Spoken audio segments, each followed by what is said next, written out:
नमस्कार, India city news में आपका स्वागत है। आज हम आपको दिखाने जा रहे हैं रायसेन के ऐतिहासिक किले पर हुए रानी पद्मावती के जौहर की कहानी। फिल्म पद्मावती के विवाद से चर्चाओं में आया जौहर शब्द मध्य प्रदेश के रायसेन जिले से भी जुड़ा हुआ है। दरअसल यहाँ चर्चा किसी विवाद को लेकर नहीं, बल्कि रायसेन की 700 राजपूत रानियों के जौहर की गौरव गाथा की हो रही है। जी हाँ, 6 मई 1532 ईस्वी को रायसेन की राजपूत रानी दुर्गावती ने 700 महिलाओं के साथ रायसेन दुर्ग पर ही जौहर किया था।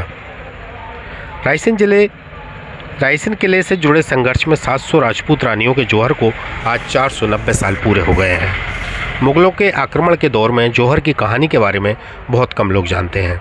6 मई 1532 को रानी दुर्गावती ने 700 राजपूत रानियों के साथ जौहर किया था।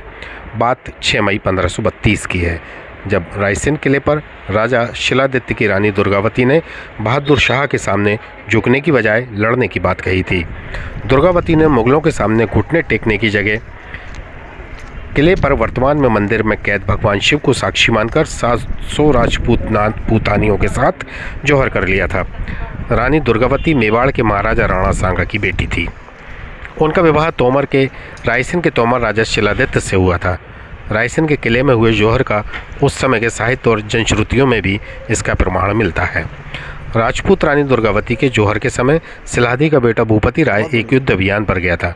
जब उसे रायसेन में इस घटना की जानकारी मिली तो वह लौटा और बहादुर शाह के सामंत को मार गिराया। रायसेन के इस प्रसिद्ध किले में रानी दुर्गावती के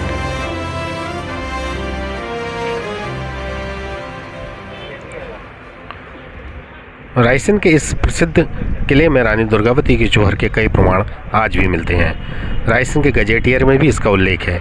मध्यकाल के इतिहास में रायसेन किले की अहम भूमिका रही है। 1531 ईस्वी में गुजरात के शासक बहादुर शाह द्वितीय ने मालवा पर आक्रमण किया। तब तक रायसेन के शासक शिलादित्य से उनकी संधि हो चुकी थी और उधर दिल्ली में बाबर की मृत्यु के बाद हुमायूं गद्दी पर बैठ चुका था। इस समय उज्जैन, आष्टा, रायसेन, विदिशा आदि क्षेत्र शिलादित्य के अधिकार में थे। इस समय शेर शाह भी रायसेन पर विजय की योजना बना रहा था और उधर बहादुर शाह भी महसूस कर रहा था कि रायसेन पर अधिकार किए बिना इस क्षेत्र पर उसका अधिकार स्थायी नहीं हो पाएगा। इसलिए उसने रायसेन के शासक को जीतने की धोखाधड़ी से एक घृणित योजना बनाई और शिलादित्य को सहयोगियों के साथ बंदी बना लिया। जिसके बाद उसका पुत्र लक्ष्मण सेन अपनी छोटी सी सेना की टुकड़ी के साथ रायसेन दुर्ग की रक्षा हेतु रवाना हुए।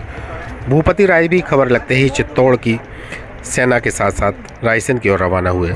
इधर तोमर राजवंश के राजा शिलादित्य की पत्नी रानी दुर्गावती भी अत्यंत चतुर एवं साहसी स्त्री थी। उसने भी कहला भेजा कि यदि महाराज शिलादित्य की आज्ञा है तो वे स्वयं दुर्ग में आकर रानी से बात करें। भूपति राय से घबराए बहादुर शाह ने रानी की शर्त को स्वीकार कर लिया और 4 मई 1532 ईस्वी को शिलादित्य ने अपने सिपह सालार मलिक शेर के साथ दुर्ग में पहुंचा दिया गया। दुर्ग में शिलादित्य की महारानी दुर्गावती एवं लक्ष्मण सेन की भेंट हुई। रानी ने कहा, हम सबका अंतकाल निकट है, हम वीरों की तरह स्वर्ग का प्रदर्शन कर प्राण